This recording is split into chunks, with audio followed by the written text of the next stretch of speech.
வெண்முரசு. நீர்க்கோலம் 61. வாசிப்பது சந்தீப். 60. நிழலியல்கை. சூதாடுவது வெறும் ஆடலல்ல, அது தெய்வங்களை அறைகூவுதல் என்றார் ஆபர்.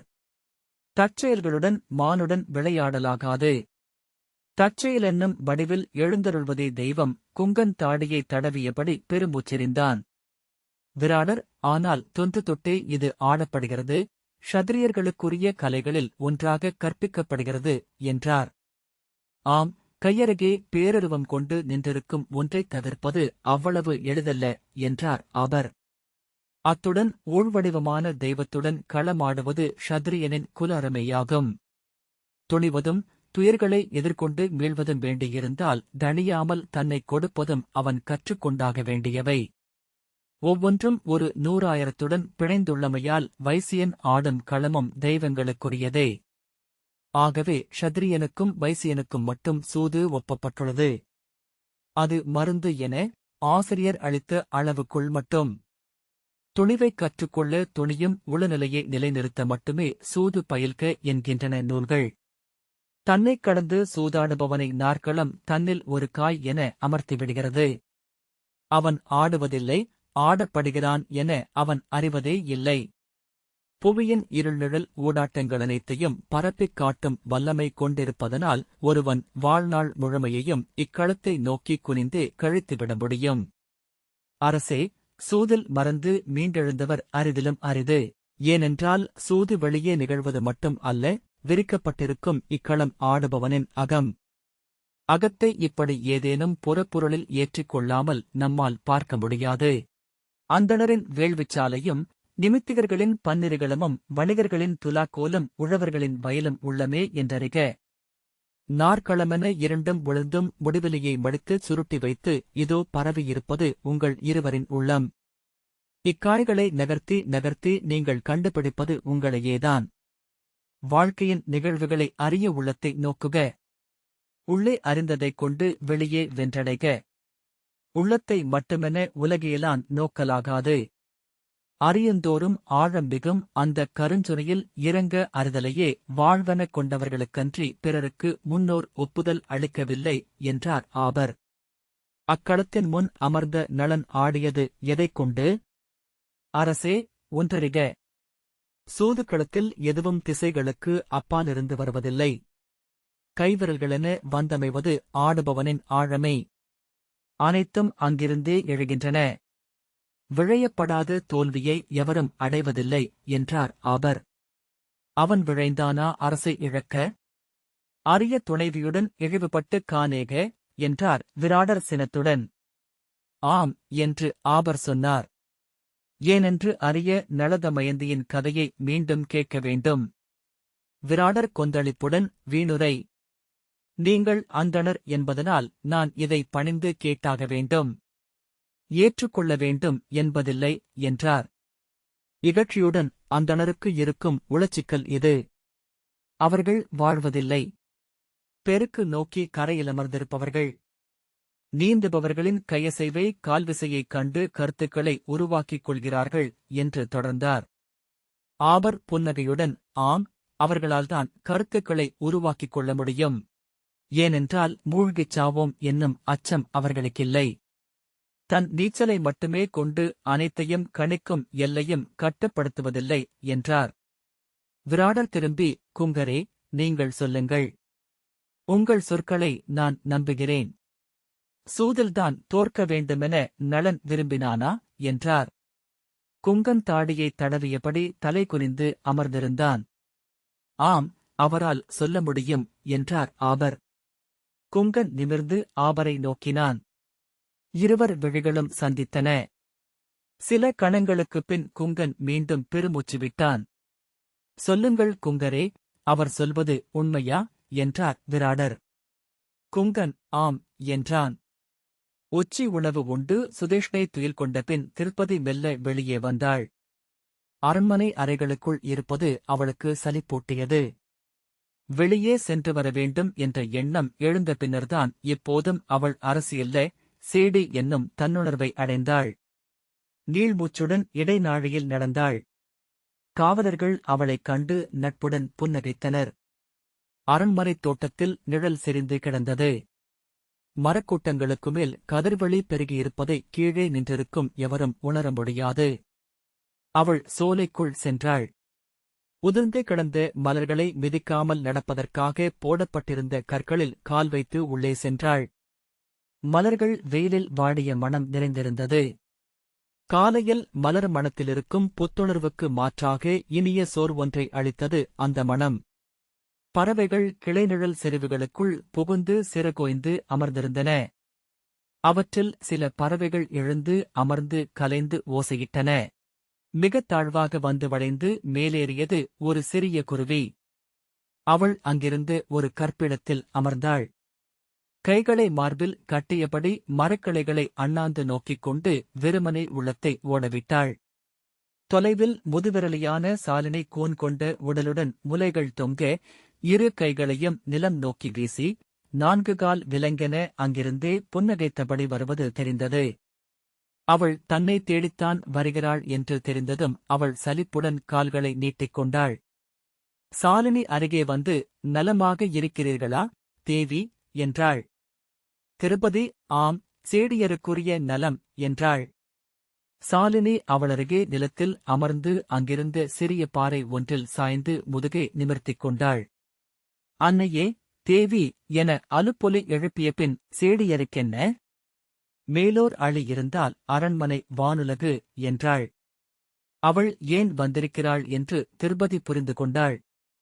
சாலினி, நான் அகத்தளத்திற்குச் சென்றேன். அங்கே அந்தச் சிறுமிக்கு மீண்டும் ஒரு சிறு தேவாட்டு பூசை நிகழ்த்தினேன் என்றாள். எப்படி இருக்கிறாள் என்றாள் திருப்பதி. சாலினி, நான் அப்போதே சொன்னேன், ஒன்றுமில்லை என்று.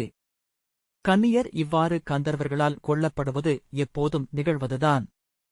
நான் என் நீண்ட வாழ்நாளில் எவ்வளவோ பெண்களை பார்த்துவிட்டேன் என்றாள். அவள் உள்ளம் நிலையெழுந்திருப்பது போலத் தோன்றியது என்றாள் திருப்பதி. நான் ஒருமுறை நோக்கும்போது அழுது கொண்டிருந்தாள்.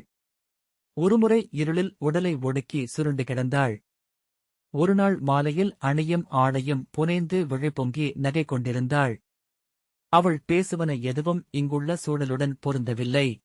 இங்கில்லாத எவரையோ நோக்குபவள் போல விழிகொண்டிருக்கிறாள். சாலினி கிளுகிளுப்புடன் நகைத்து, அனைத்தும் கந்தர்வர்களால் கொல்லப்படுவதன் இலக்கணங்கள் என்றாள். தேவி, கந்தர்வர்களைக் கண்டதும் கூடியதும் அல்ல பெண்களை நிலையழியச் செய்வது. கந்தர்வர்கள் அப்பெண்ணின் உள்ளே விதைவடிவில் உறையும் கந்தர்வக் கன்னியை வெளியே எடுத்து அதனுடன்தான் கூடிக் கழிக்கிறார்கள். தன்னை தானல்லாத ஒன்றென காணும் அதிர்ச்சியே பெண்களை உளம் சிதறச் செய்துவிடுகிறது. பெரும்பிழை இழைத்துவிட்டதாகவும் உடலும் உள்ளமும் கரை கொண்டு விட்டதாகவும் உணர்கிறார்கள். இழி உணர்வும் குற்ற உணர்வும் கொண்டு துவழ்கிறார்கள். பின்னர் அக்கேளியை நினைவு கூர்ந்து மலர்ந்தெழுகிறார்கள். குறுஞ்சிரிப்புடன் சாலினி தொடர்ந்தாள். மெல்ல அவர்கள் உணர்வார்கள் அது பிரிதொருத்தி என. அப்பிரித்தை ஒடுக்கி உள்ளே ஒளிக்கக் கற்றுக்கொள்வார்கள். தேவி, முற்றிலும் சீரானவர்கள் பிழையின்றி இரண்டாகப் பிரிந்தவர்கள். திருப்பதி அவளை நோக்கிய பின், நான் சுபாஷிணியை நன்கறிந்திருப்பதாக எண்ணியிருந்தேன் என்றாள். என்ன அறிந்திருந்தீர்கள் என்றாள் சாலினி. எளிய பெண், இனியவள், கனவுகள் கொண்ட அகவையள், இன்னும் குழந்தைமை மாறாதவள் என்றாள். ஆம், ஆனால் அவள் விழிகளை நோக்கியிருந்தீர்கள் என்றால் அவை எப்போதும் பிரிதொன்றையும் நோக்கிக் கொண்டிருப்பதை அறிந்திருப்பீர்கள். நம்முடன் உரையாடுகையில் அவள் தன்னுடனும் உரையாடிக் கொண்டிருந்தாள். நம்மை நோக்குகையில் நம்மை கடந்தும் பார்வை கொண்டிருந்தாள். தேவி, அவள் ஏன் எளிதில் புண்படுபவளாக இருந்தாள்? திருப்பதி சொல் என்பது போல நோக்கினாள். அவள் மிகுந்த தன்முனைப்பு கொண்டிருந்தாள். இப்புவியையே தன்னை மையமாக்கி அறிந்தாள். அவளுக்குள் புவியாளும் சக்கரவர்த்தினிகளை விடவும் மேலான பீடத்தில் அவளே அமர்ந்திருந்தாள். சாலினி கண்களை சுருக்கி, அத்தகையோரே கந்தர்வர்களுக்கு விருப்பமானவர்கள். தேவி, குரங்குகள் தேடித் தேர்ந்து இளநீரை அவற்றை துரத்திவிட்டு பறித்துக் கொண்டு வருவார்கள். அவை சுவை மிக்கவையாக இருக்கும். கந்தர்வர்களால் சுவைக்கப்பட்ட பெண்ணே மானுடருக்கு மிக மிக இனியவள் என்றாள். திருப்பதி புன்னகைத்தாள். ஆம், தேவி. ஆணுக்கு ஒருபோதும் சலிக்காத பெண் எவள்? குன்றாத காமம் கொண்டவள். பெண்காமம் உடலில் மிக எளிதில் வற்றிக் கொண்டிருப்பது. குருதிவிலக்கின் சுழற்சிக்கு ஏற்ப, உடற்களைப்புக்கு ஏற்ப, சூழலின் உணர்வு நிலைகளுக்கு ஏற்ப, அத்துடன் அது தன்னைத்தானே பற்ற வைத்துக் கொள்ள இயலாதது. கந்தர்வர்களுக்குரிய பெண்கள் தங்கள் குன்றா கற்பனையால் காமத்தை அணையாது காத்துக்கொள்பவர்கள். எரி எனதான் தொட்ட ஆணை சூழ்ந்து அணைத்து உள்ளே அமைத்துக் கொள்ள அவர்களால் இயலும்.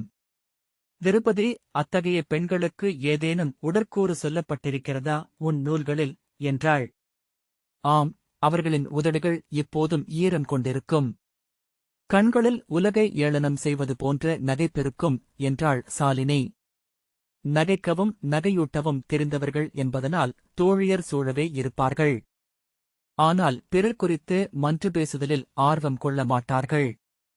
காவியமும் இசையும் கற்றுத்தேரும் திறன் கொண்டிருப்பார்கள். ஆனால் மிக எளிதில் இவற்றிலிருந்து அகன்று வேறெங்கோ சென்று நின்றிருப்பதும் அவர்களின் இயல்பாக இருக்கும். சுவை நுண்மை கொண்டிருப்பர். அணிகொள்ள விழைவர். ஆனால் சுவையாலோ அணியாலோ ஆட்டுவிக்கப்படாதவர்களாக இருப்பர். சாலினி தனக்கே என தலையசைத்து சுருங்கச் சொல்லின் இங்குள்ள சிறந்ததை எய்த விழைவர். ஆனால் இங்குள்ள எதையும் இலக்கெனக் கொள்ள மாட்டார்கள் என்றாள். திருப்பதி கைகளை மார்பில் கட்டியபடி விழிகள் தொலைவில் தெரிந்த கொடிமுல்லையில் நிலைக்க அசைவிலாது அமர்ந்திருந்தாள். நான் சொல்வது அவளைப் பற்றி மட்டும் அல்ல என்று அறிந்திருப்பீர்கள் தேவி என்றாள் சாலினி. திருப்பதி ஆம் என்றாள். அவளை 3 கந்தர்வர்கள் ஆண்டனர். 5 கந்தர்வர்களை ஆள்பவர் நீங்கள் என்றாள் சாலினி. உச்சிக்கிளையில் பழுத்த கனி, அது வீரர்களுக்கு மட்டுமே உரியது. திருப்பதி, நீ கருதி வந்ததைச் சொல் என்றாள். என்னை கீசகர் அழைத்தார். மலைபோல் மேனியுடன் நான் கண்டிருந்த மாவீரர். கண் களைத்து தோள் சடைத்து சோர்வுற்றிருந்தார்.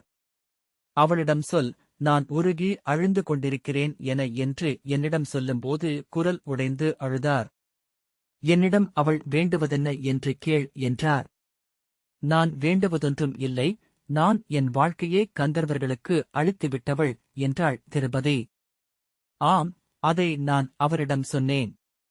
அது மறு உலகம். அங்கே அவர் வர முடியாது. அவர் அவ்வாறு பிறிதொரு கந்தர்வக் கன்னியைக் கண்டிருக்கிறார். அந்த உலகம் வேறு என அவர் உணர்ந்துமிருக்கிறார் என்றாள் சாலினி. தேவி, அவர் அங்கு கண்ட அக்கந்தர்வப் பெண்ணும் உங்களைப் போலவே பெருந்தோள் கொண்டவள். அவருக்கு என்ன வேண்டும்? மற்போருக்கான மருதரப்பா என்று திருப்பதி எரிச்சலுடன் கேட்டாள். தேவி, நேரடியாகச் சொல்வதில் எத்தயக்கமும் இல்லை. ஆணையும் பெண்ணையும் இணைப்பது முதன்மையாக உடலே. வேறெந்த இயல்புகளையும் உணர்வுகளையும் விட உடற்பொருத்தமே மெய்க்காதலை உருவாக்கி நிலைநிறுத்துகிறது. உங்களை தன் மறுபாது என்று உணர்ந்து தவிப்பது கீசகர் அல்ல, அவரது உடல். உள்ளம் மொழி கொண்டது, கல்வி எறிவது, நெறிகேட்பது. உடல் நாம் ஒருபோதும் அறிய முடியாத ஊர்தி. அது நம் கட்டுப்பாட்டுக்கு அப்பால்தான் எப்போதும் இருந்து கொண்டிருக்கிறது. நாம் அதை அறிவது அதை நாம் கட்டுப்படுத்த முயன்று தோற்கும்போது மட்டுமே. நான் அவரை ஏற்க முடியாது. என் நிலையிலும் என்றாள் திருப்பதி. நீ பெண் என்பதனால் அது ஏன் என்று கேட்க மாட்டாய் என நினைக்கிறேன். ஆண் உடலை விட நுண்மை கொண்டது பெண் உடல். ஒருவரைக் கண்டதுமே ஒவ்வாதென நம் உடல் சொல்லிவிடுகிறது. அதற்குமேல் அதனிடம் நாம் எதையும் உசாவ முடியாது. சில கணங்கள் சாலினி அசைவிலாது அமர்ந்திருந்தாள். பின்னர் எழுந்து கொண்டு, ஆம், இதற்குமேல் சொல்ல ஒன்றுமில்லை என்றாள். முதுகை நிமிர்த்தி, அன்னையே என முனகிய பின், ஆனால் தேவி, புறக்கணிக்கப்பட்ட காமமே புவியில் பெரும் நஞ்சு. எச்சரிக்கையுடன் இருங்கள் என்றாள். திருப்பதி புன்னகைத்து, நான் கந்தர்வர்களால் காக்கப்படுகிறேன் என்றாள். அடுமனைப் பணிகள் முடிந்து அனைத்தும் ஒழுங்கமைந்த பின் சம்பவன் ஈரக்கையுடன் சுற்றிலும் நோக்கினான். கலங்கள் அனைத்தும் ஈரம் வழுந்துலர சாய்ந்தும் சரிந்தும் வாய்திறந்து நின்று கொண்டிருந்தன. அடுமனைத் தரையை நன்றாக கழுவித் துடைத்து பூச்சிகள் படியாமலிருக்க புல்தைலமிட்டிருந்தனர். அவன் புன்னகையுடன் நோக்கியபடி அடுமனையின் கூடத்தை சுற்றி வந்தான். அஸ்வகன், நாம் படுத்துக் கொள்ளலாமா? இப்போதே பொழுது கடந்துவிட்டது. காலையில் எழுந்து தொடங்கிய பணி. தசைகள் உடைந்துவிடப் போகின்றவை போல் வலி கொண்டிருக்கின்றன என்றான். அடுதொழிலுக்கு இணையான உவகை அளிப்பது கழுவி நாள் களைந்து நாளைக்கென ஒருங்கியிருக்கும் அடுமனை என்றான் சம்பவன். கலங்களும் இரவுறங்க வேண்டும் என்று சொல்கிறது நூல். ஆகவே அடுமனை மிச்சிலுடன் எந்தக் கலத்தையும் இரவில் விட்டு வைக்கலாகாது. நாளின் எச்சம் இருக்கையில் அவை விழித்திருக்கும். துயில் நிறைந்து மறுநாள் விழித்தெழும் கலம் புன்னகைக்கும். அதில் சமைக்கையில்தான் அது உளம் நிறைந்து அமுது விளைவிக்கும். அஸ்வகன், நிசி கடந்தபின் தத்துவம் பேசுவது நல்லதல்ல. பேய்கள் வந்து அவற்றை கேட்கத் தொடங்கினால் அவை தத்துவத்திற்குள் புகுந்துவிடும் என்றபின் ஏற்கனவே வேண்டிய பேய்கள் அங்கே உள்ளன என்றான். அவர்கள் அடுமனை கதவை இழுத்துப் பூட்டியபின் வெளியே சென்றனர். விண்மீன்கள் செறிந்த வானத்தின் கீழே காற்றில் சருகுகள் அசைந்து கொண்டிருந்தன. குளிர்பட்டு பிடரி சிலிர்த்தது. நல்ல குளிர் என்றான் அஸ்வகன். நான் இங்கேயே படுத்துக் கொள்கிறேன்.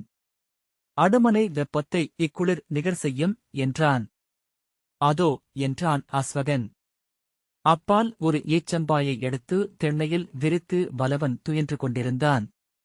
மூச்சொலி இல்லை என்பதனால் அவர் துயிலுமிடமே தெரிவதில்லை என்றான் சம்பவன். அருகிலேயே நானும் படுத்துக் கொள்கிறேன். அவர் அருகே படுப்பதைப் போல நான் மகிழ்வு கொள்ளும் தருணம் பெரிதில்லை. அஸ்வகன் தந்தையருகே படுக்க மைந்தர் விழைவதுண்டு என்றான். தந்தை நம்மை ஒரு பொழுதில் இறக்கிவிட்டு விடுகிறார். நாம் தந்தையிடமிருந்து அகன்றும் விடுகிறோம் என்றான் சம்பவன். ஈச்சம்பாய் ஒன்றை விரித்து அவன் படுத்துக் கொண்டான். நான் உள்ளே சென்று படுக்கிறேன் என்று அஸ்வகன் சென்றான். திண்ணையில் மென்முருக்கு மரத்தாலான தலையணை இருந்தது. அதை எடுத்து வைத்துக் கொண்டு மல்லாந்து படுத்து நிலவை நோக்கியபடி மெல்ல விழிசுக்கினான். நிலவிழுந்த காடு திறந்து கொண்டது. மரங்களுக்குள் தேங்கிய நிலவொளி ஒரு பெண்ணென உருக்கொண்டு எழுந்து வந்தது. பாம்பென சீறிய மூச்சு. விழி மின்னொளி. அவன் அவளிடம் எங்கு சென்றிருந்தாய் என்றான். அவள் நான் வேறு என்கிறார்கள் என்றாள். யார் என்றான். முதுமகள் என்னை பிளந்து இரண்டாக ஆகிவிடும்படி ஆணையிடுகிறாள். மெல்லிய முழவோசை கேட்டு அவன் எழுந்தபோது முன்னரே வலவன் எழுந்து நின்றிருந்தான். இருளில் அடுமனை முற்றத்திற்கு அப்பால் நிழலுருவென சூதர் ஒருவர் நின்றிருந்தார். சடைத்தலையின் மயர் 3ஆம் பிறை ஒளியில் மெல்லப் பிசிறி பரவியிருந்தது. மரபொறி அணிந்த நீண்ட மேனி.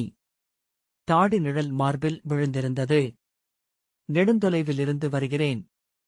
இப்பின்னிரவில் இல்லங்களின் கதவைத் தட்டத் தோன்றவில்லை. அன்னசாலை என உசாவியபோது ஒருவன் இதை சுட்டிக்காட்டினான். வருக உத்தமரே என்றான் வலவன். உரிய இடத்திற்குத்தான் வந்துள்ளீர். நான் மாகதசூதன், திரையம்பகன். பாடியலைப்பவன். நேற்று முன்னாள் உண்டேன். இந்நகரை தெற்கு மயானவாயில் வழியாக வந்தடைந்தேன் என்றார். எனக்கு உணவில் நெறியென ஏதுமில்லை. எவ்வளவும் ஏற்பேன். கலத்தைச் சுரண்டிய வண்டலோ மிச்சிலோ கூட உகந்ததே வலவன். ஆனால் வந்து அமர்ந்தவருக்கு அளிக்கும் உணவு அமுதென்றிருக்க வேண்டும் என்பது எங்கள் கொள்கை என்றான். சம்பவன் நான் கலங்கழுவி வைத்துவிட்டேன் ஆசிரியரே என்றான். நன்று. இவருக்கு மிகச் சிறிதளவு உணவே போதும். நான் சமைக்கிறேன் என்றான் வலவன். சம்பவன் இல்லை, நீங்கள் அமருங்கள். நான் விரைவிலேயே சமைத்து விடுவேன் என்றான். வலவன் அவன் தோளை அழுத்தி புன்னகைத்தபின் உள்ளே சென்றான். நான் கைகால்களை கழுவிக் கொள்கிறேன் என்றார் திரையம்பகர். அவர் அமர்ந்து கொண்டு கண்களை மூடி சீராக மூச்செறிந்து துயில்பவர் போல அமைந்தார். தாளத்தில் 3 வகையான உணவுடன் வலவன் வெளியே வந்தான். உத்தமரே, அருந்துக என்றான். நான் சுவையறிந்து உண்ணலாகாதென்ற நெறிகொண்டவன். இது எதற்கு என்றார் திரையம்பகர். நான் சுவையை உருவாக்கியாக வேண்டும் என்னும் நெறிகொண்டவன் என்றான். அவர் உணவை சீரான அசைவுகளுடன் உண்டார். கைகழுவி அவர் அமர்ந்ததும் வலவன் துயில் கொள்க உத்தமரே என்றான். அவர் அடுமறையாளனின் அறம் உன்னில் வாழ்கிறது பேரிடலனே என்றார். உன் தோள்களைக் கண்டால் நீ அஸ்தனபுரியின் பீமனுக்கும் விராடபுரியின் கீசகனுக்கும் நிகரானவன் என்று தோன்றுகிறது. வலவன், நான் விரும்பி உண்பவன், உத்தமரே என்றான். அவர் அவனை நோக்கிக் கொண்டிருந்தார். வலவன் அவருக்கும் பாய் ஒன்றை விரித்துவிட்டுதான் படுத்துக் கொண்டான். அவர் தன் கையிலிருந்த முழவை மீட்டிக்கொண்டு கீற்று நிலவை நோக்கிக் கொண்டிருந்தார். எதை எண்ணிக் கொண்டிருக்கிறீர், சூதரே என்றான் வலவன். பகை தேடிவரும் தோள்கள் என்றார் சூதர். இம்முறை அருகிலுள்ளது பகை. பெரும்பகை, ஆனால் மிக எளியது. வலவன், கீசகரே சொல்கிறீர்களா என்றான். ஆம் என்றார் சூதர். இந்த வாசிப்பை கேட்டதற்கு நன்றி.